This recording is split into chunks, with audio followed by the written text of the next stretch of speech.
drop you guys yet another testimony. So, when I was living in the UK quite a while ago, about 20 something years ago, in Bournemouth, um, really enjoyed it. Was in my own little unit, little three-bedroom, beautiful. I wasn't a Christian. I was still carrying on, behaving full of mischief. And the one day I just got sick. I got so sick. I didn't know what was going on. I actually thought I was dying. And I didn't really know people except for the people that I worked with. And I didn't even know what the emergency number was. Couldn't even really get to my phone, to be quite honest. And I'd known of God, right? I've been to churches before, Catholic Church. In fact, I was baptized in the Catholic Church, and but I never had a relationship. I mean, I was the kind of guy that every so often, like, I'd go to church the next day straight through from the nightclub, you know what I mean? And anyways, while I was so sick, I ended up on the floor and I was lying there and I was just like, it wasn't the flu. I don't know what it was, but I knew, like, this is it. This is, and I reached out and I said, God, I'm so sorry.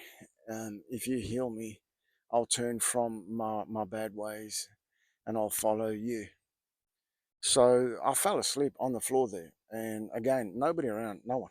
And I woke up the next morning and I felt so good when I woke up.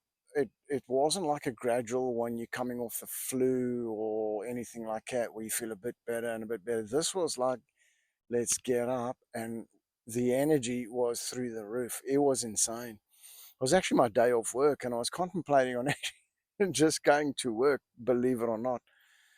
But I didn't. No, I wasn't that crazy. But in saying that, um, and it left me speechless.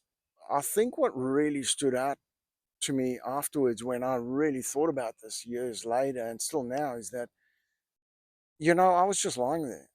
It wasn't a pastor who called and said, who wants to give their life to the Lord, which is, it's a great way. These things happen. It does lead people to the Lord. But that night, there was nobody. There was nothing. It was just me and the Lord. And I had this encounter where, again, I couldn't deny it. I can't deny that I was literally on death's doorstep and he saved me. And that's just where my journey started from. And so many more testimonies to come after that. So be encouraged, guys. Ask if you're lying in bed,